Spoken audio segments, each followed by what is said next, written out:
I put in the chat box, Charles, the YouTube right. link, and then my job for the next 2 or 3 minutes is to share this on Facebook. We have this distribution model, Charles, where if you are in radio or you know me on Facebook, you cannot avoid the show. That's pretty much our distribution Good. model. You can't avoid us. That's a great model. Kind of the model I'm trying to take, right?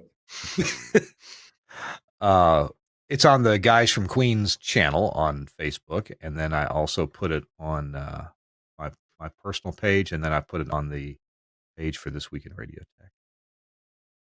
Awesome. And I usually share it some other random place, so semi-random of interest. Let's see, we'll share this out to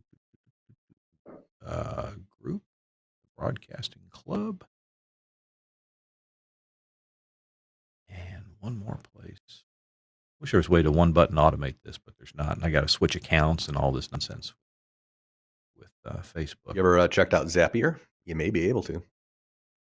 Our company uses Zapier for something else, to scrape forms, Google Forms, but I didn't know it might be able to do that. Yeah, I do it for a lot of like proactive alerting.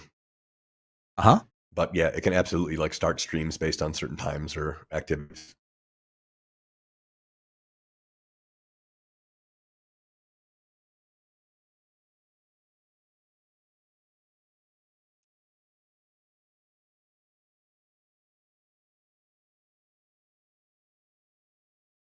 Well, let's see if this works. Maybe it did. Okay. Our streams are distributed. Gee, is Chris Tarr asleep? What's his deal? I'm going to try calling him. He may, who knows, he may have had a late night. Number you have dialed is... Nope, that one didn't work. Try another one. Does he have another? If he's engineering folk, he most certainly had a late night. He might have. Cell phone number that I had for him, and I may have had the wrong number. I know he changed cell phones a few months ago. I'm not sure I updated myself.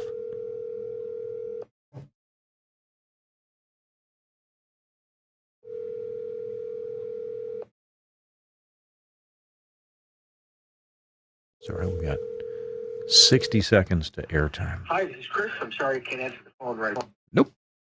Okay. Well, if he shows up, Mr. Suncast, let me know. If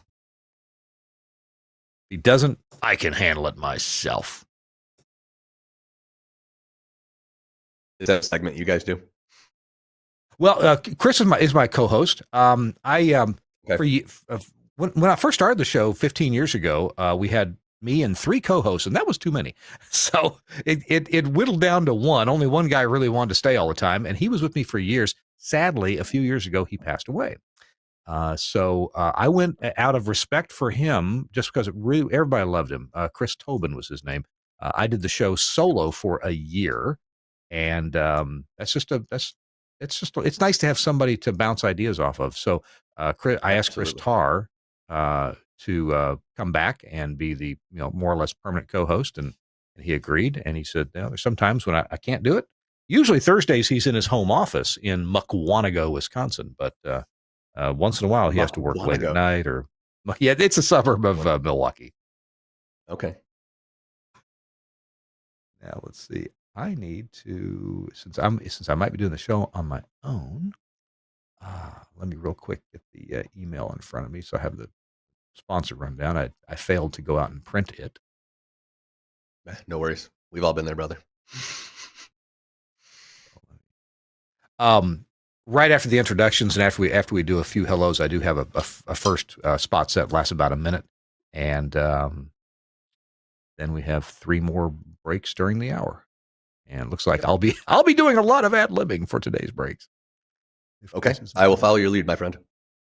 Hey, Suncast, since Angry Audio is now shipping their new Rave console, according to a Facebook post, let's focus on the Rave console for the audio, the Angry Audio ad. Okie dokie? Okay, thanks.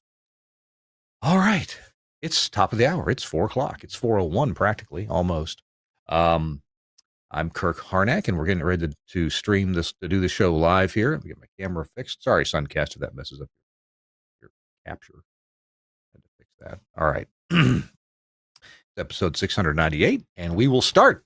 Oh, hi to everybody in the network. Thanks for hanging with us here for this part that we don't memorialize. We're just about to get to the part that we do memorialize. So here we go with episode 698 in 3, 2. Hey, welcome into This Week in Radio Tech, the show where we talk about everything from the microphone to that light bulb from the top of the tower, the one I stole right behind me there. I'm Kirk Harnack. So glad that you've joined us today. There's a lot of ways that you can spend your time, and we try to make this hour fun for you, and maybe we learn a few things together. I know that's going to happen today. I really do. I'm in the Telos Alliance studio in Nashville, Tennessee, where it is a beautiful summer day. I left the window to my office open a little while ago, and I came down from upstairs, and I'm walking around the office getting ready for the show. I'm thinking, what is that noise? It sounded like a rushing river outside my door, and I'm a little ways from any rushing rivers. And I'm what is it? Oh, it's the cicadas. That's what it was. So shut the window so we can all keep our sanity.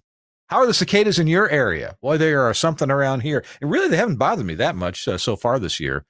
We haven't driven over, tons of cicada bodies. So anyway, just wondering how that's doing for you. It's the every 200 and some year thing where two broods come out at once. Hey, Chris Tarr may be with us. He's not with us right now, but he may be. We've got a guest for you that came along as kind of a surprise.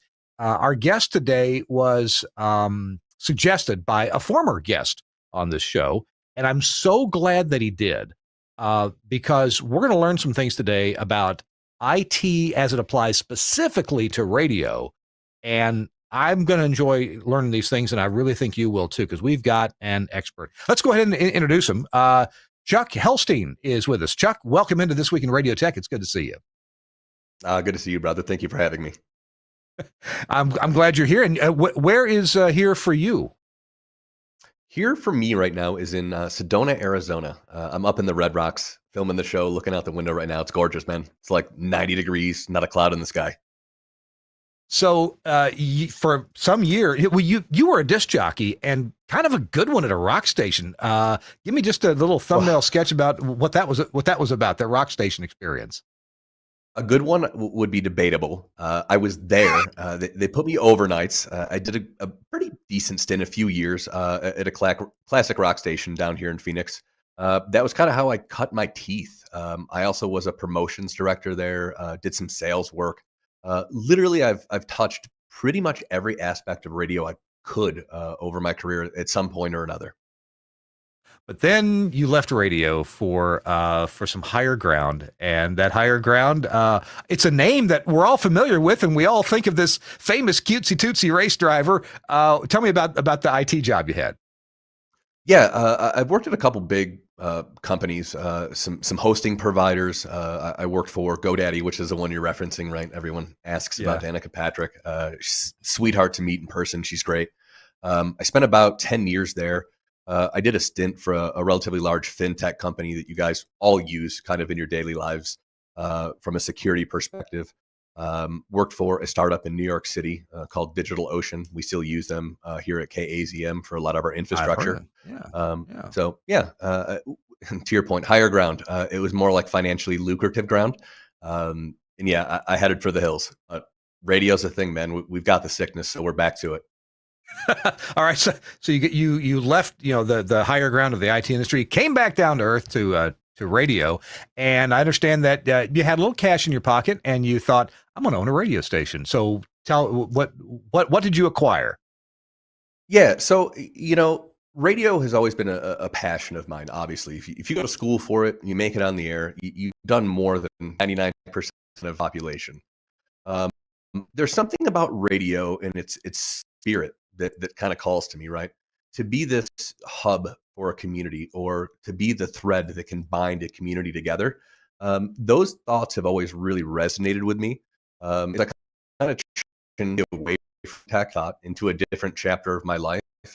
I really wanted to focus on something where there's some giving back to a community and really being a part of the community and trying to uplift others.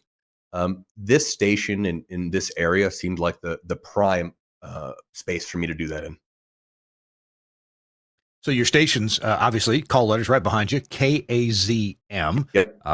We're going to get into the story of KAZM and some of the things that you've done there. And they've all been, well, a lot of them have been IT related to make it run better. So almost we're all meeting of them, with, I'm sorry, go ahead. I said almost all the things I've done are IT related, but yes, I digress. Sorry. Yeah. Hey, so we're going to continue our conversation with Chuck Helstein here in just a moment. Our show is brought to you in part by Nautel, makers of incredibly fine transmitters. And I want to tell you about this thing that Nautel has going on that you need to know about as well. It's their HD digital radio test drive. Yeah, a test drive. It's not free, but part of it's free. Part of it is, you get to save some money here for a while. The HD digital radio test drive is an offering intended to break down the barrier, keeping a lot of broadcasters from trying HD radio. HD radio transmission has the potential to create a real presence on the car dashboard. And help stations by staying competitive in a field of alternative media choices, which do appear on the dashboard. It's based on Nautel's software-based air chain technology. HD Digital Radio Test Drive allows broadcasters to try HD radio transmission in their market for up to 6 months to unlock listeners and content and new revenue potential without needing to install and purchase about $40,000 or $50,000 of HD gear. Now, there's still some things to put in. An easy, minimal cost option to turn on HD radio, so broadcasters can test new revenue generating opportunities with your sales team. You can experiment with new formats, even new languages if that's appropriate in your market, or even short-term pop-up event stations. Like for your Sweet 16s or some kind of summer sports or fall sports or even a Christmas type station. You can see the impact on listener retention and engagement with album art or graphics displayed on the auto dashboard. And you can counter maybe some competing alternate media. You can get real-world market data with up to that 6 months trial time. And here's what you need to get started. Here's your shopping list. You need to lease or purchase a Nautel GV2 or upgrade your GV transmitter to a GV2. You need an Xperi main station or equivalent license and a signed trial agreement with Nautel. And you need to have some content. You can start producing content for 1 to 4 channels. You're probably already doing 1 now anyway. Maybe you're doing more. And deliver that via Livewire or AES67 into the transmitter. Yeah, you need to get the details on this. It's more than I can describe in 60 seconds. So check it out by contacting Nautel. Maybe you know your Nautel rep. I happen to know that Jeff is down in Louisiana today at Louisiana Broadcasters. I guarantee. But contact Nautel at nautel.com, Nautel, nautel.com, and check out this HD radio test drive. Thanks, Nautel, for sponsoring This Week in Radio Tech. All right, I'm Kirk Harnack along with Chuck Helstein here. Chuck, man, we got a lot of ground to cover here. Sure do. One thing I want to point out is that for those of you listening right now, you may notice there's an occasional dropout in Chuck's audio, and maybe his video freezes for a second. And this is not because Chuck's a bad IT guy. he's living in a desert, literally, of IT connectivity. What's your challenge there with connectivity, Chuck? There's a plethora of difficulties, right? First off, we're limited by providers. You have 2 to choose from. And their infrastructure is relatively small. So I myself, even for this station, just to get our satellite feeds and stay connected ourselves, had to devise kind of an IT solution where we pipe all our signals together, and it's called bonding your signals. So we have like a CenturyLink signal bonded to an Optimum internet signal, bonded to yet another like 3G signal. So we soak up as much bandwidth as humanly possible that we can get here at the station. But as you guys can see, still not sufficient. So we're pushing for more. And this is a problem that, and some people think it's not a problem. And, look, you can be on either side of the argument or in the middle of the argument, but you've got people who maybe don't want infrastructure built out. Like I asked you before the show started, well, what's the problem with running fiber into Sedona? And you said, well, there's people for whom it tears up the environment to bury miles and miles of fiber cable, and you don't want it above ground. At least a lot of people don't, because that kind of looks ugly. Another telephone wire going across. So, just from respectfully from an environmental point of view, what are some of the challenges that people throw up to growing infrastructure? Yeah, it's a great question, really. The people of Sedona in Arizona, generally speaking, are some of the more conscious people as far as the environment and their impact to it. As such, Sedona is a very beautiful place. One of the most beautiful places I've seen with the stunning red rocks, right? It's of utmost importance to the city and the state that majestic beauty is maintained. And I understand that. And then there's a lot of just kind of information that's out there that people don't understand.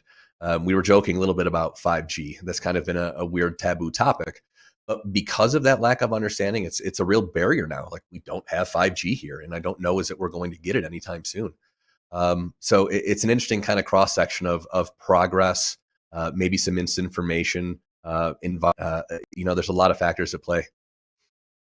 I would guess that most of the listeners of this podcast pretty well understand or are of the belief, as I am, that RF is RF, and it doesn't matter if it's modulated in some of the 5G methodologies that are out there, or if it's modulated with a UHF TV signal, which a lot of the 5G space that's used now for 5G used to be modulated with UHF TV channels, and they Right. compacted all those back down together in the lower part of the band. And so we know that RF is RF, and we don't know of, and this, I'm not going to get a whole topic, it's a whole nother podcast or a 60 Minutes episode, that RF is RF, and, too much of it might have a heating effect or does have a heating effect. Whether it's bad for the human body, I don't know. Does it transmit mind viruses? I don't know how to do that, and I'm pretty good with RF. So, and then they liken it to things like HARP or, jets putting contrails and mistakenly calling contrails chemtrails. So it's a whole topic, but I do kind of get it. I mean, there's some places that are beautiful. We don't want them spoiled, and then there's a lot of misinformation about what may constitute spoilage. By the way, we have a kind of a similar problem. I own some stations in American Samoa, and for years we didn't have undersea cable to Samoa. Oh, wow. because the people who made that decision for the government owned the teleport.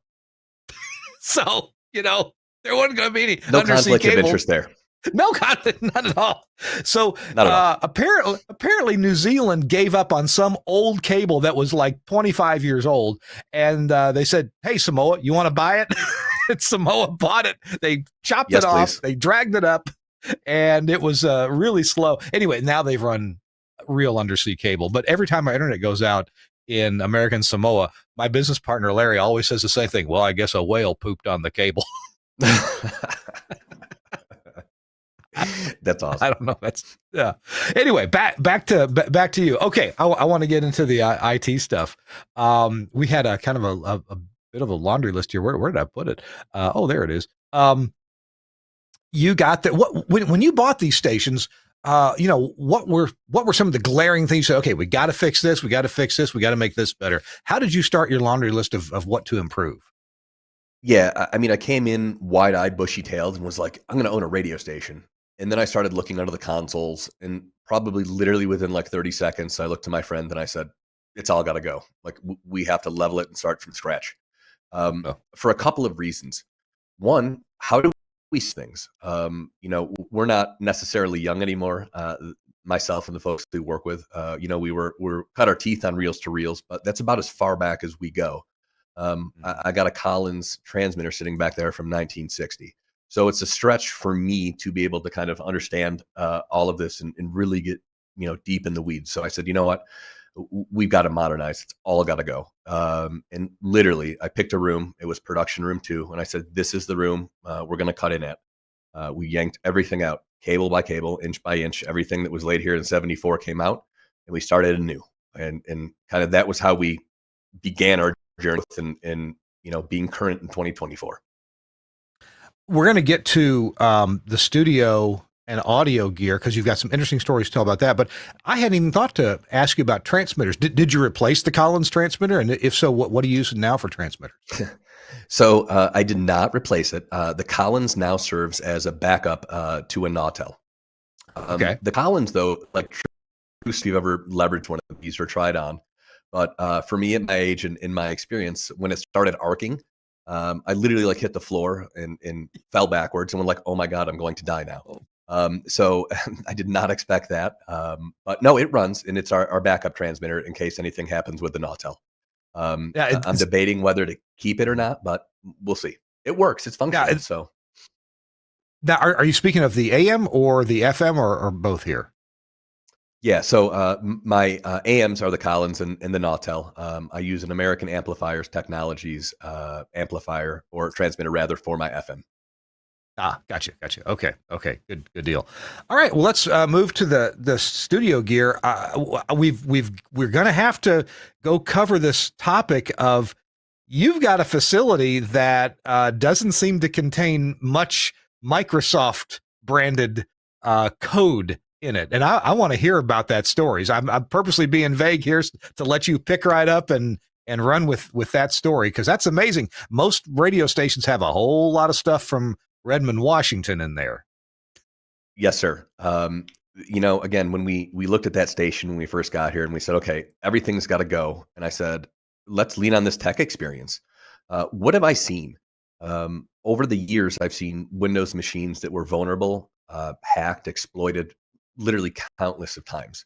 And I recognize as radio continues to move toward a technology future, we're going to need to contend with security and infrastructures that we maybe haven't thought of before. So I made the bold, some may say silly decision to stick to a Mac infrastructure end to end. To your point, I do not have a Windows system on my network with the singular exception of the Orban XPN AM. A worthy exception, I would argue. But so yeah, Mac shop end to end with that one exception. And it works flawless. We have literally zero security concerns. Our stability is pretty phenomenal. I couldn't be happier with the results, to be honest with you. So, okay. So a lot of us are scratching our heads. I guess you probably have an automation system of some kind. How are you doing that without Windows? Yeah. So there is a program I learned back when I was at ASU. My station manager at the time, his name was Jonathan Hutchinson. And he's like, I found this amazing piece of software. It's called Megaseg, and we're going to leverage it for the station. I said, okay.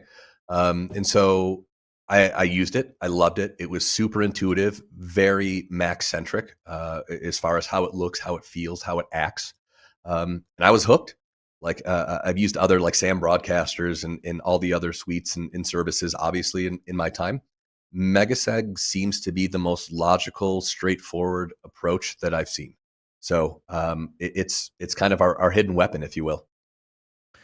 What about for like multi-track production? On my Mac, I use Audacity when I need to do that. Of course, there's Mac versions of things like Adobe Audition. What are you doing there for production? Yeah, production work, we still leverage Adobe Audition. There is some other like Mac-centric tools we could leverage, but Adobe's done a great job with their services and systems and in moving it to the cloud. So we absolutely still leverage them from a production perspective as well. They work great with Macs. And, it's Gotcha. a lot of cases we can help people a little bit and coach them up if they want to do some of their own shows or some of their own podcasting. So yeah, that's still a part of our system as well. How do you handle traffic and billing? I'm not really into that world of traffic and billing, but I figured most everything would be PC based. Yeah, no, actually, I do it right from the Mac. So Megaseg itself has a super robust logging system. I just export my logs. I attach them to my invoices once a month, and away we go. It's just a matter of exporting an Excel sheet and kind of slicing and dicing the data however you see fit, right? Okay. It's actually not bad at all. I find it, like I said, a lot more stripped down. I think you're going to see through this conversation, there's maybe 3 or 4 pieces of software we leverage in total. And that's what kind of encompasses everything we need to do. Do you do your own music scheduling to to playback music, or do you use some other service? How does that work for you? Nope. So we do that right through Megaseg as well. We have like formulas that I kind of pre-select on the back end. So it's similar to any other radio station, right? You've got your kind of heavy rotation, your low rotation, your medium rotations, and you schedule them out kind of percentage based, how much you want them to play. And then you kind of pop in, take your breaks as you want. I'm trying to fit this in my head here. Oh, I didn't even ask you before. What formats are you playing? Are the AM and the FM the same programming? They are. So we're primarily an AM station. We use an FM translator. So I'm in that kind of area. My FM's like a stepchild, if you will.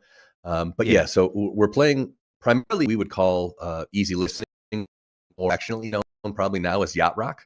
So you got to think. Oh yeah, of like sure, your doers. That's our core format. But we aim to really full service local radio. So we spend a fair bit of time local affairs show, local politics shows, as well as like national state coverage. So we air all of the Arizona sports, your Phoenix Sun. We carry all those as well. So your traditional kind of local full service radio. I'm curious about the uptake of people in Sedona listening to your FM translator. It's a lower power. I'm guessing Sedona's not really all spread out, even though your AM signal 780 is a great frequency. It can go a long ways as long as the conductivity is all right. How is the FM listening compared to the AM listening? Well, I run an Orban trio on my FM. And so when you get an XPN AM and an Orban trio going, they don't sound that far off from each other. Like the AM sounds better than I could have expected, honestly. The thing in the trick with the FM here was to not just get coverage from like a width perspective. It's the depth of coverage here, right? That's why I run such like a hot transmitter, because I have to go all the way down in those peaks and valleys. It's super difficult, but we've tuned it in a way and such. The FM is basically Sedona's station. The larger AM is kind of 70% of the states, right? That's kind of our AM coverage. So that's how I frame it. The FM is Sedona's little gem. When people are here kind of visiting and doing their things, tune in, see what's going on. And kind of as you drive away and visit the rest of Arizona, don't forget to check us out on your AM side. Gotcha. Okay, I see how you push that. That makes total sense. I got to tell you, Yacht Rock is one of my absolute favorite formats. I could listen to that most of the day, most every day. And I was talking to a programming consultant actually just a week ago, and I asked him about Yacht Rock, and he was kind of okay on. He says, "Well, really, you're talking about," and I forget how he had a regular radio format name for it. It wasn't light AC, but he had a name for it, like an 80s heavy anyway. And yet I think that Yacht Rock is its own niche, not smaller than a lot of other radio than whatever category he was trying to put it in. And that's just my opinion. But and to me, there are sometimes like a Yacht Rock version of a song, like one of the absolute I can't think of the right word. One of the songs that just typifies Yacht Rock would be Starbucks "Moonlight Feels Right," which may be my favorite song on the planet. And there's a Yacht Rock version of it.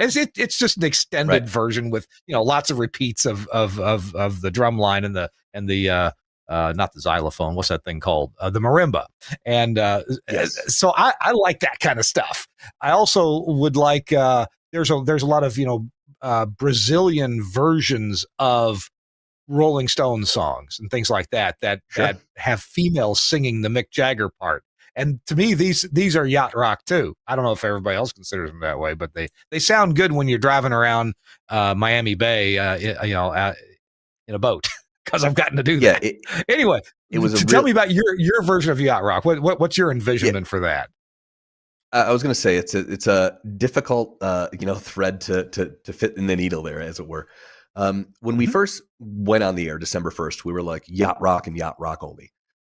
After about a month, we recognized our playlist was a little bit lean, and we needed to fill it out more. And that's kind of the honest, short answer of it. So we went back and thought, okay, what really is Yacht Rock? The idea is it's intended to be kind of mellow, not in your face, not aggressive, and it can kind of transcend generations. I know when I'm hitting the mark when it's something my dad would have liked, and my son will also enjoy it, and I can enjoy it kind of in the middle. So I try to program for those moments and those songs. So when I say the Eagles, like Hotel California, who's really going to argue these things, right? Stevie Nicks is of the world. That's kind of where my head was at. And so we kind of slowly filled it in. Again, I'm going to use that word depth of our playlist and added a lot of maybe some Southern rock, right? We added some of those, like some CCR. Those are kind of some feel good family songs. And before we knew it, with that approach, we ended up with a pretty robust playlist of I think really good songs that, you go hiking around Sedona and it feels good to listen to. Very cool. Very cool. I like that. I'm going to have to tune into your station. Hey, it's This Week in Radio Tech. We're talking to Chuck Helstein. I'm Kirk Harnack here on This Week in Radio Tech. It's our 698th episode. Phew, we're just a couple of weeks away from episode 700. I'm not sure what we're going to do. We'll break out the tequila or we'll do something fun. Hey, Chuck, coming up after this break, we're going to talk a little bit about cost and scalability. You had mentioned this in our prep session, how these factor into radio's success. I want to hear your thoughts about that. And we're also going to talk about coming up radio DNS and why Chuck thinks that's really important. And I want to know more about that and also about how to make your stations consumable. That's all coming up on This Week in Radio Tech. Our show is brought to you in part by Broadcast Bionics and the fabulous Bionic Studio. We'll be right back. Welcome to the Bionic Studio. The Bionic Studio brings all audience interaction to the fingertips of a production team in radio, TV, and podcast. Our workflow-led system is working 24/7 around the world for small broadcasters and national and international networks. Our telephony module, Bionic Talk Show, allows cost-effective centralization, remote operation, scalability, and resilience across an entire network of stations, but at the same time is used in single-studio self-op environments. Social media curation and activity is now considered a broadcast-critical part of programming. Bionic Social means the studio isn't overwhelmed with a wall of interaction from an ever-growing number of social platforms. We combine SMS, MMS, and email together with a speech-to-text service for listeners using smart speakers. We enable studio teams to curate, filter, and display all platforms in one place, and post text, images, and video content to multiple platforms in one operation.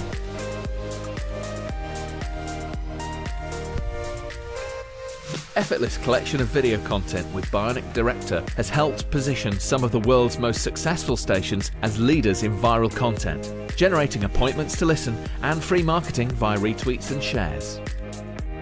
Bionic Contest enables end-to-end tracking of on-air competitions, live reads, and prizes. These could be on-air contests, automated SMS entry, or online.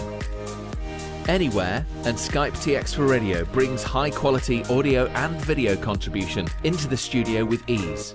No need for dedicated PCs to run different applications. Everything is controlled within the Bionic Studio UI, and incoming connections are visible to users along with all other platforms. Our codec integration enables connection, algorithm configuration, and directory to a wide range of IP and ISDN codecs. The Bionic Studio, a unique suite of products designed to enable your talent to work smarter. Check it out from Broadcast Bionics, the Bionic Studio at bionic.co.uk. Love these folks. They also make the virtual rack. And, I think that's so cool. In fact, I'm guessing that Chuck and I will end up talking about virtualization of some broadcast functions. So, but right now, Chuck had some thoughts during our pre-show meeting about cost and scalability and how these factor into radio's success. And Chuck, I'm not exactly sure what you were talking about, so help me understand your thoughts on cost and scalability. Yeah, absolutely, man. So my tech background, a lot of it was kind of around budgeting and how we're going to, shoehorn enormous projects, both from a cost and time perspective, trying to keep those as minimal as possible. So we really took that kind of at this station, we took it over. It's not necessarily gut this thing and strip everything it needs out of it. It's how can we leverage, new technologies and have an open mind and see what can actually work. One of the prime examples I give is phone service, right? The prior regime that owned the station was paying, $12,000, $13,000 a year for phone service. I won't exactly share the methodology behind it, but I pay significantly less than that, basically $12,000 less than that. So it's, being willing to try to find alternative solutions to kind of what have been historically just the way things have been done. If you take that approach, I think you can find that, technologies, solutions, and systems are exponentially more affordable than people will think. We mentioned Megaseg a few times, and I'm not, necessarily toting anything for them, but it's something I talk about a lot because I purchased one license, and that license stays with me forever. So we bought the software, and I don't have to worry about licensing fees, monthly fees, yearly subscription fees, nothing. I buy one code per system I put it on. It's not overly expensive. You're talking a few $100s, and you're good to go. I just don't think people have, maybe had the experience to go down and kind of evaluate these products, services, and software, what they can do. I was lucky enough I had to do that as a job. So it kind of taught me some of those skills, found myself in a really good place all of a sudden to evaluate these things. Again, just critically look through and take stock of your systems and figure out what's really critical and not, and what are some unique ways to solve these challenges. And yeah, you didn't want to mention the name of the free or near free phone solution. That there are, you can get some SIP services for free or nearly free. I know that at my stations we pay a whole lot less than we used to, but we're still paying something. Sure. But if we go on from there, there are, I guess a lot of us, I don't know. Sometimes we've been burned by free services, or we of course find out, maybe to our chagrin, maybe we don't care, that if it's free, well, we are the product being sold. And so some people, like Gmail, well, that's free, except you're the product being sold. I use Gmail all the time. I use the whole slew of Google services. The company I work for full time, TELUS Alliance, pays for Google Desktop, Workspace, that kind of stuff. And we find it to be very, very helpful, very productive. So maybe you can give us some examples of other services that are free or near free, whether it's certificate services, if you need an SSL or some kind of security certificate, or some other things that people should look at. Hey, this is free, you can get it, or it's darn near free. You ought to be interested in it to solve this problem or that problem for your station. You have some other examples. Yeah, so Google Voice was the one I was referencing. Like, no secret there. There's not a lot of other free services I leverage. In Google Voice, I do pay a pittance for, as it were. But there's a lot of services, like I said, that are no longer requiring subscriptions monthly that will cost you forever. For example, I would talk about like my streaming infrastructure. And again, full disclosure, I work for DigitalOcean, so but their service is super affordable. I mean, you're talking a droplet for what, $5-10 a month, and you're streaming a radio station.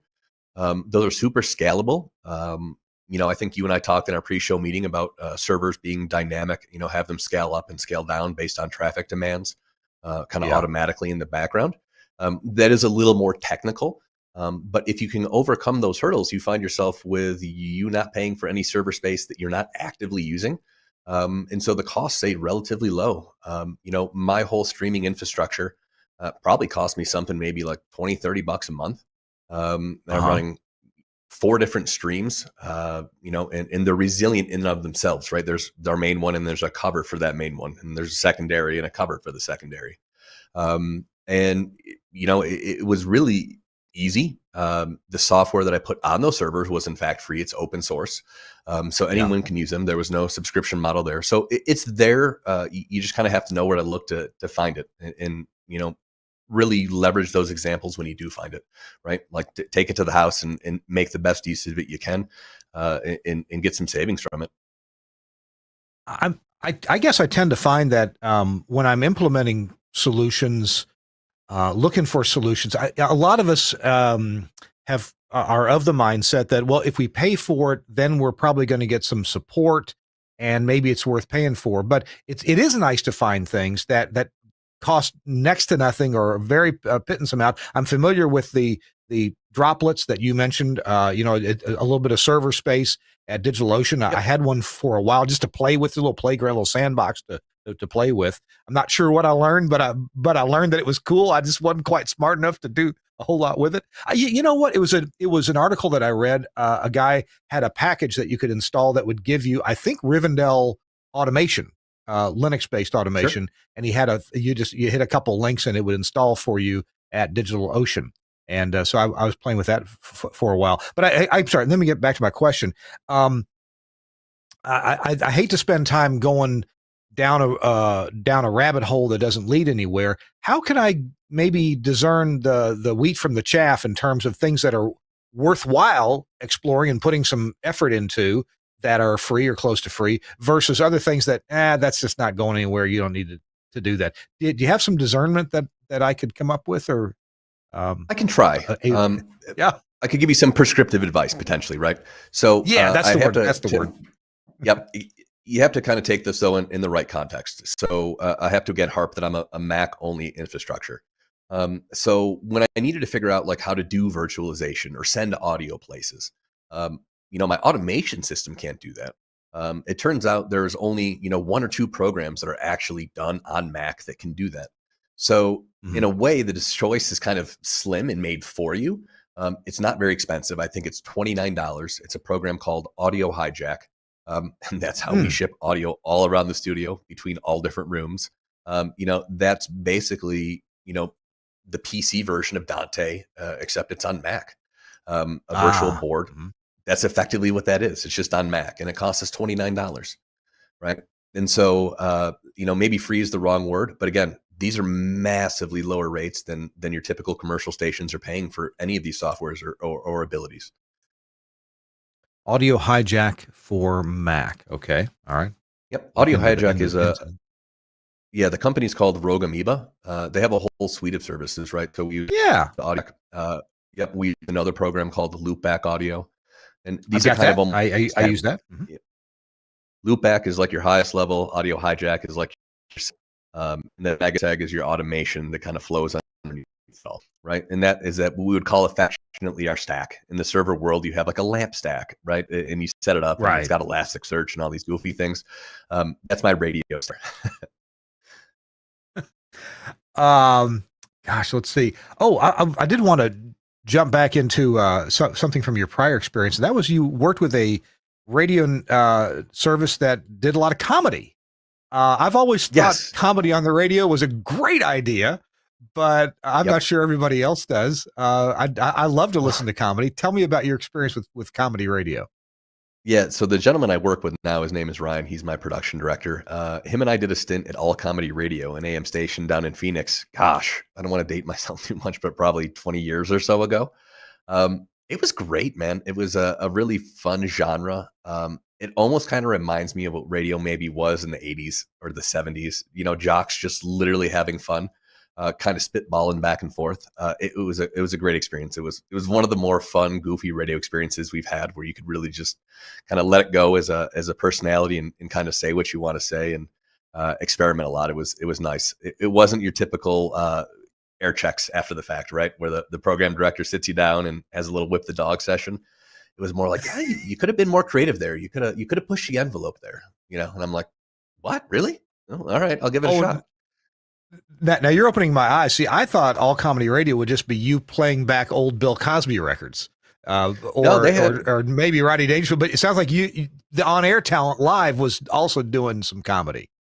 Yeah, we had a whole live shows that we would bring in from like local comedy shows in Phoenix. So Phoenix, is a big enough market. It can support some kind of out there ideas, right? And so there's enough comics and there's enough comedy infrastructure that a station can support that. Unfortunately, that station went by the wayside some years ago.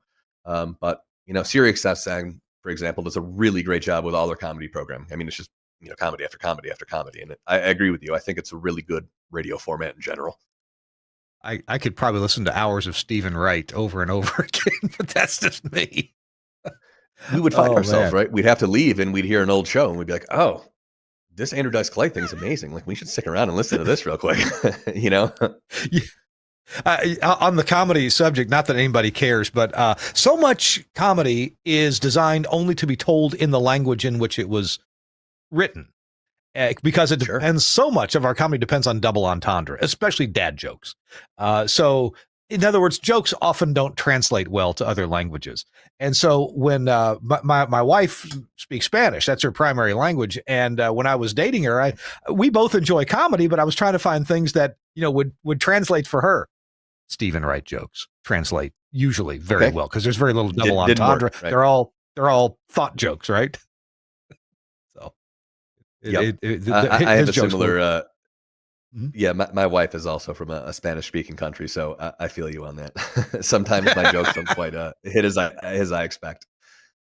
So I want to talk a bit more about your background that feeds your current work in radio. You used a term earlier in the show that you said fintech, and then I think you also may have mentioned SecOps.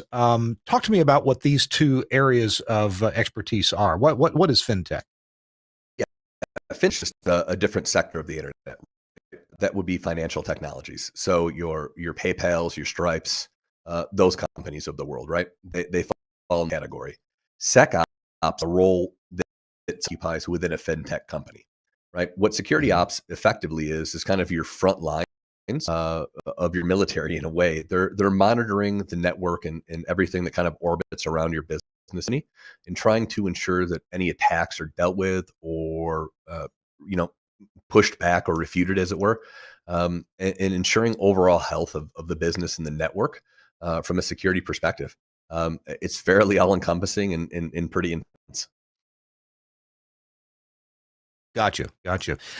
So something that I'd like to talk about after we take our next break is this technology of containerized software.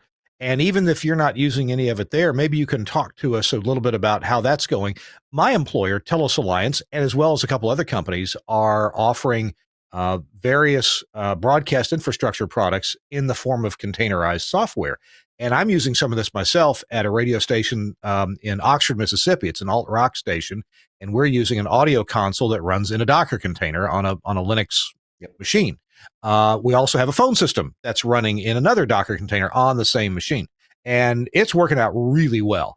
In fact, it's physically located at the transmitter site because for various reasons, our main studio has a studio in it, but we don't transmit from there 24/7. We remotely access the transmitter site where the automation system is and all that stuff. So I'd like to talk to you about that technology in just a few minutes. Our show This Week in Radio Tech. I'm Kirk Harnack. Chuck Helstein is our guest. He's got pretty interesting background in IT and radio, so it's a pretty interesting conversation. We're brought to you in part by our friends at Henry Engineering. Now, Henry Engineering makes a box that, look, I know it seems like a simple box, but I love this box because it's an easy peasy way to solve a problem. And if you've heard the story before, hey, just listen again. I've got at a transmitter site, I've got essentially 2 racks of gear. This is the transmitter site I was just talking about, where we've got all of our automation systems, our transmitter, our Axia network, our audio processing, our streaming encoders, our stream processing. Everything is there at the transmitter site in 2 racks. And a lot of the gear has 2 power supplies.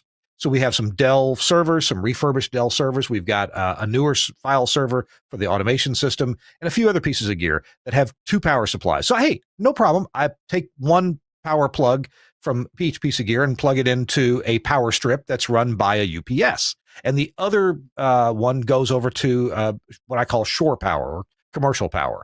And so if the UPS dies, hey, I still got commercial power and vice versa.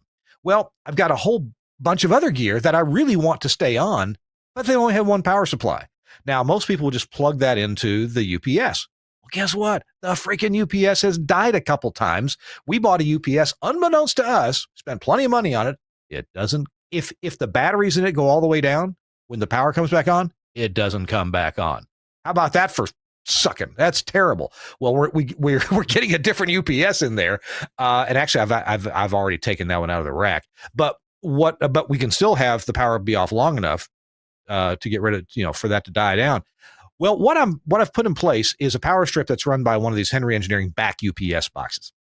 It's just a convenient way to give you two input power sources and one output. And one of your inputs is going to be from your UPS. So if you need to take it down to change the batteries, you don't have to go unplug a bunch of stuff or move some things. It immediately switches right over to the shore power, to the commercial power. And when the UPS comes back on, it waits. It monitors, makes sure the UPS is going to be solid, and then it switches back over to the UPS. It's just a convenient way to handle that. And there's companies that make this type of device that are rack mounted that maybe cost a lot more. This is exactly what I need to run some EAS gear, to run my Omnia 11, and to run a few workstations that only have one power supply. This is the box that I use, the back UPS from Henry Engineering. It's got a few dials and switches you can set on it. It's got a remote connector on it, so you can remotely check and see, hey, what's it doing right now? You can check on that. And otherwise, just like everything else from Hank Landsberg, it's simple, it's easy, it's safe, and I love it. Check it out. Then the place to buy these things would be from your friends and mine at Broadcasters General Store. The website, bgs.cc, Broadcasters General Store. Hey, I just talked to them today. Good folks at BGS. They're really built their business around answering the phone. So if you're like me, you're busy, maybe you're driving somewhere to a transmitter site, back to the studio, pick up the phone and give them a call. They have made it so easy to just deal with them on the phone at 352-622-7700. 352-622-7700. They can take your order, of course. They can advise you on the most popular kind of gear that would do this or that, whatever you need. And they can also get you the best pricing and tell you about delivery, all in the same phone call. These guys are really on their game at Broadcasters General Store. Check them out. Thanks a lot, BGS and Henry Engineering, for sponsoring This Week in Radio Tech. All right, it's Kirk Harnack, and I am here along with Chuck Helstein. We're talking about IT in radio broadcasting. We covered the fintech and the SecOps thing. I guess if you go into a typical radio station, like maybe one of my stations, and sure. I don't know if I'm doing some security right. I'm sure there's better things I could do. I'm sure there's things I don't know how to do. Are there a top two or three things that a novice or a moderate IT person or a broadcast engineer really ought to at least look? If you're going to, even if you don't pay attention to the deep stuff, pay attention to these three things, and you're going to eliminate 80% of your threat vector for getting attacked by one thing or another. What would your advice be for somebody like me? As you can see, I'm just rolling my eyes and him and hawing because there's a million different directions I could go with this, and it's almost impossible for me to come up with a good answer here. But I'll try to just stick with radio. For one, patch your equipment. Patching. Set yourself a patch schedule. Like as a program director or an engineer, you schedule every Friday and you do a patch Friday, and you go and patch your streaming servers, you patch your Macs, you patch your PCs. Like you literally need to schedule that as a weekly thing to do. I can't tell you the amount of Windows systems 1 or 2 patches missed. I don't even want to tell you the stuff. That would be one really good hygiene thing to do. Okay. From the next thing I would say from a security perspective, make the folks that you work with aware that security is a thing. The reason I'm explaining this is I don't know how to quantify it to you, but the amount of emails that people will click on, the amount of malware people will invite into the network. I mean, it's the whole human element, right? So I guess I could even say maybe offer some low-level training to your people. Make them watch a video on best email practices, what to open, what not to open.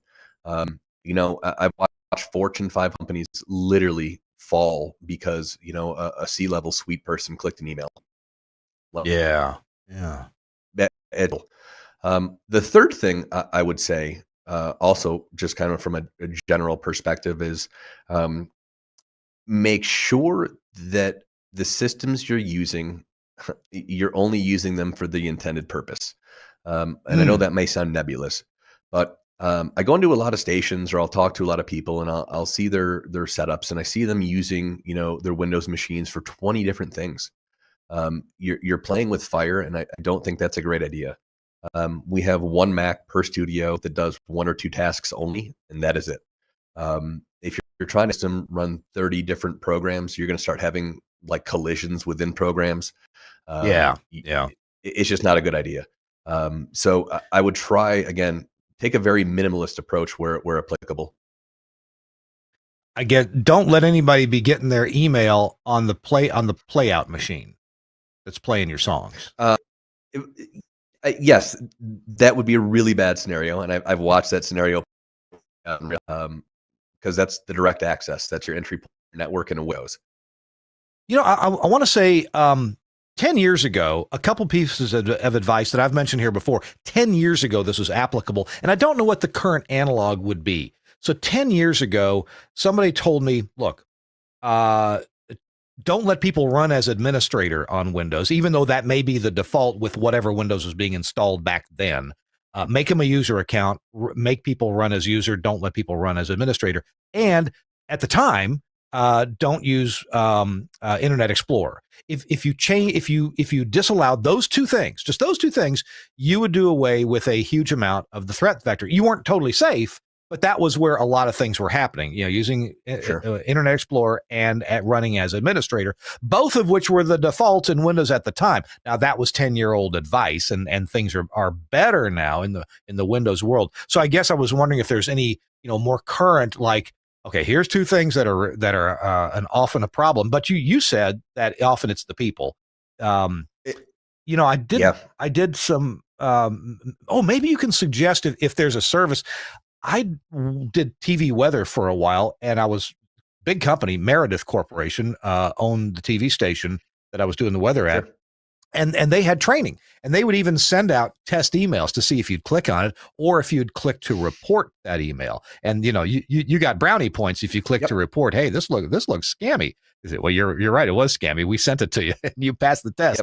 Are there things like that I can that I can help my employees learn what to do and what not to do? There is. I mean, there's literally countless numbers. A lot of it's going to depend the size on the company. Obviously, the iHearts of the world or the Hubbards of the world are going to buy very different versions of this. I use a program for my HR and payroll called Gusto. They offer some of this training kind of built in at really no charge. So I do offer this. But yeah, I used to run those programs actually for a couple companies. Funny thing is, really, no matter how much training you got, about 25% of that population is going to click phishing emails regardless. So that also is not a zero-sum game. No matter what you do, no matter how much money a company spends, you're not really going to break that 25% threshold. Yeah, try. Gotcha. I've watched them try. Well, boy, I don't know what to do about it. We have one employee at one of my stations, and I won't name him or her, but if he clicks to print something and it doesn't print, he'll get on the internet and look for the company name that made the printer, and guess what? He Googled, and a scam company with a similar name pops up, and it sends him to a call center, and he calls, and then he calls us, me and my business partner, says, "Hey, for $150, they'll fix our printer, and they're going to send me a file." So no, you're tapping a lot of the reasons why I use Mac infrastructure. There isn't enough malware or mass targeted scams as there are for Windows. So just by design, we kind of don't fall victim to a large percentage of the things that Windows users would fall victim to. Right. That was a kind of a calculated decision we made. I won't lie to you. It wasn't all sunshines and rainbows, right? We've had knockdown, drag out wars with satellite providers and software providers trying to figure out how we make these things work. But I'm here proof positive it can be done. Let's see. We were going to switch gears real quick and talk about Docker infrastructure, Docker containers. Tell me your thoughts about that. When Telos Alliance started saying, "Hey, we've decided not to do VM packages. We've decided that Docker is, containerized software is the way to go." And I was literally playing putt-putt 2 summers ago with my son and then girlfriend, and we were there's a foursome behind us, and I talking with a guy, and he runs an IT facility in Middle Tennessee that belongs to a healthcare company. And I said, "Do you guys have any experience with these Docker container thingies?" He says, "That's all we have. Everything 100% Docker." And I said, Yep. "Really? You don't have any VMs?" He says, "I got a VM on my laptop to test stuff, but yeah, everything's Docker." And so Telos, we've come out with some products, an intercom system, audio processing for AM, for FM, for streaming, audio console, phone system. Anyway, I'm kind of impressed with where this is going and how well it works. Give me your thoughts on the future of that for infrastructure. I think it's great. I'm all for Docker and I'm all for virtualization. It's using services without waste, as it were. You're not spinning up huge packages you don't really require. It actually helps from a security perspective. You can have Docker have 10, 20 packages in it that are required to run a whole program, right? Docker can be responsible for programs at certain intervals for itself. Uh, a lot of the big Fortune 500 tech companies of the world leverage Docker on a daily basis. So to your point, I think that's awesome that the Telos Alliance is doing that, and a lot of the stuff we deploy, even through DigitalOcean, is deployed through Docker and virtualization. So a huge proponent of it. No argument here. And you've mentioned DigitalOcean a few times. I got to play with it just a little bit. Can I liken that to a service a bit like AWS or Microsoft Azure? Absolutely. Yep. Okay. They're effectively the same. You've got AWS, you've got Google Cloud, DigitalOcean, Linode. I mean, they're a veritable who's who. A lot of it comes down to your use case. Even when you're talking about Dockerized, I'm probably one of very few mom and pop owned stations that are running Dockerized anything in radio. Right now, when you're talking about obviously the bigger dogs in the world, yes, because they've got to push it out across a platform of infrastructures. That's where Docker really gets to be helpful. You can time those deployments, you can monitor those deployments, you can stage those deployments, test them, right? A lot of local stations aren't having that level of infrastructure where they need to kind of do that level of upkeep. DigitalOcean is literally on par with those. You could even use DigitalOcean or AWS as like an FTP transfer client. You can get that installed for like $5. So those services have a lot more uses than I think people even give them credit for. Would using some cloud services, as you do, can that reduce your dependency on local internet bandwidth? Like if you have, like where you have a little bit of trouble getting the kind of bandwidth you'd want to get. What if a lot of your stuff is happening up in the cloud? Yeah, yes, that's I think the future state of radio and kind of the global panacea, right? We're just extracting audio from the cloud in real time, and there's some magical world clock that's controlling it all for us. That would be amazing. Of course, it doesn't quite work that way yet. It's difficult in order to overcome bandwidth and internet limitations. Usually, we try to just keep a local copy, right? It's kind of the old school solution. Yeah. So if I got a show I need to air and it's important, I'll put that thing right on the den and source it right up, right? And then we'll store it when we're done, kind of perpetuity. Chuck Helstein is our guest. We got one more segment after this commercial announcement where Chuck, and as usual, I forgot to tell Chuck that the last segment is our tip of the week. So when we come back from this little commercial break, I'm going to ask Chuck, what's your parting advice for our viewers and listeners? Sage advice from an IT expert and radio guy, Chuck Helstein. That's coming up. Our show This Week in Radio Tech is brought to you in part by Angry Audio. And you got to check this out, the new Rave console. I know we've talked about it on and off for a long time. And this is one of the difficulties of manufacturing. Things just always take longer. Well, they're shipping now. Oh my gosh, they're finally shipping the Rave console. Now, this console it's high tech in a different way. This is an analog audio console. It's designed by an analog freaking genius, and that's Mike Dosh. Mike designed a console for PR&E, Pacific Recorders and Engineering.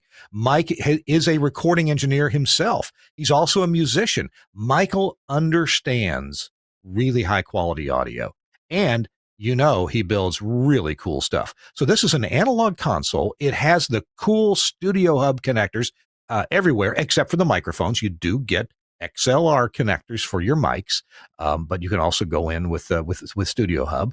And this console has, what is it, 8 faders, and then it's got linear faders for your monitor volume and your headphone volume. That's kind of cool.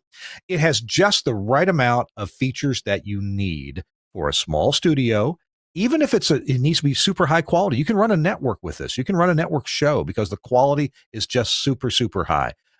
If you follow Angry Audio on Facebook, you can go see that Mike has just started shipping these now. Finally, power supply is included. This little dude is heavy. It is well made. It's got plenty of steel in it.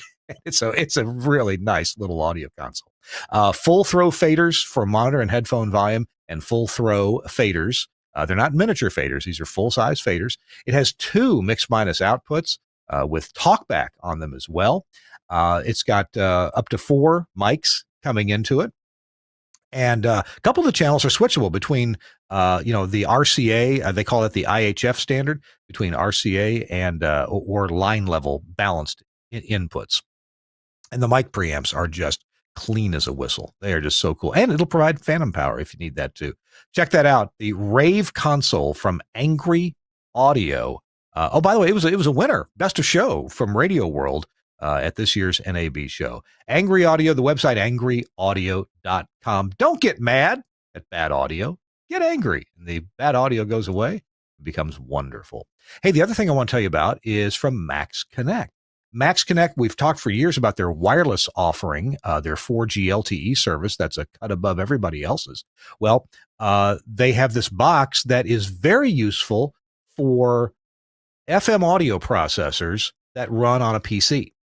And for example, the Omnia SST or Stereo Tool or Breakaway One. These are different FM audio processors available to run on a PC. And the problem with those is finding a sound card that will give you a proper multiplex or composite, as we say in the US typically, output. This is the high quality, high bandwidth output that goes into your FM exciter. Well, Max Connect and Angry Audio got together to develop the U192. It's branded Max Connect. There it is on the screen. The Max Connect Broadcast U.192 MPX USB sound card. So it plugs into the USB connector on the PC that is running the FM processor. So like Stereo Tool, Omnia SST, Breakaway One. And it gives you that analog, high quality, super low noise, high quality MPX output to run that into your FM transmitter. Or if you've got an analog STL or even a digital STL that's carrying MPX, just plug it into that STL input instead of the, what you maybe you used to have, an old Orban or some other processor feeding that. Now you use the output of the U192. And, this has been a problem to get sound cards that behave well enough to do this, because that baseband signal, that's actually kind of fragile. It needs to be perfectly done, or else everything you transmit is going to be compromised a little bit at least. Well, the U192, no compromise. It is absolutely beautiful. It also has AES-EBU inputs and outputs, so you can get those in and out from your computer as well. So check it out. It's the first purpose-built broadcast quality USB sound card that has a native MPX output. If you're into doing your FM processing with one of these Windows computer programs, and some of them are amazing, just amazing. I'm using Omnia SST at one of my stations and love it. I've been using it for years, and we happen to be using Micro MPX for that. But if I needed a local output, this is it right here. Thanks a lot, Max Connect, for sponsoring This Week in Radio Tech. All right, we got a couple minutes left, and Chuck Helstein is our guest. He is in Sedona, Arizona, with his yacht rock station KAZM. And Chuck, in the couple minutes remaining, maybe you can finish up with some advice that our engineers could walk away with and maybe even do something about. Yeah, first off, I just got to say I'm jealous. Every commercial you take, I'm like, oh, look at the pretty tools. Because as a Mac shop, I don't get to use any of them. I don't have this selection. So I'm saving myself money, but I'm depriving myself the joy of buying toys. I'm like, ooh, I like that Max Connect. I want that. Ooh, Angry Audio. I should get that, right? But I'm all set, Well, unfortunately. that's what commercials are supposed to do. So they're working. They're working. Yes, they're all great products. I've used them all. So, but yeah, kind of final thoughts, man. Aside from being jealous of all the cool toys all you guys do, I just kind of wanted to challenge folks. Maybe look at your station. Think to yourself, what to implement here? What cost-cutting measures can I implement here? What are some little things I can do? Embrace the technology. Our users and the folks that consume radio are expecting radio to kind of move forward. In order for us as an industry to do that, we're going to have to lean into the tech, and we're going to have to start to become a little bit more tech experts than maybe we had been historically in the past. So, a little bit of work, a little bit of reading, and a lot of tinkering, you can get it there, man. Good deal. What website would we find your station at if we want to hear some yacht rock?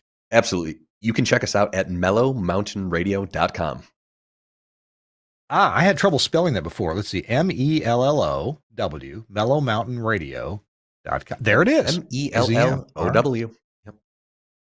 Good deal. I'll put a link to that in the show notes. I'll crank that up, and I'm going to listen while my wife and I are having a little margarita here in a few minutes. Cool, man. We'll give you a shout out. What song you want to hear? That seems appropriate. Chuck Helstein, thank you for being our guest. I really appreciate it, and I appreciate Frank Martin putting us together. Really good. Thanks, man. It was a pleasure, Kirk. Thank you so much, man. Pleasure for me, too.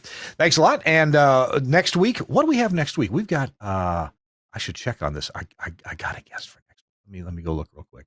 I haven't filled it out yet. Isn't that great? In a couple weeks from now, we've got High-Tech Home Studios with Mark Haycook. That's coming up. And then I got a great guest at the end of June. Bill Robertson with Digital Alert Systems is going to talk about EAS at the Edge. Really cool stuff there. All right. Thanks a lot to Suncast for producing today's show. I really appreciate you, Suncast, for doing another terrific job. And we'll see you next week here on This Week in Radio.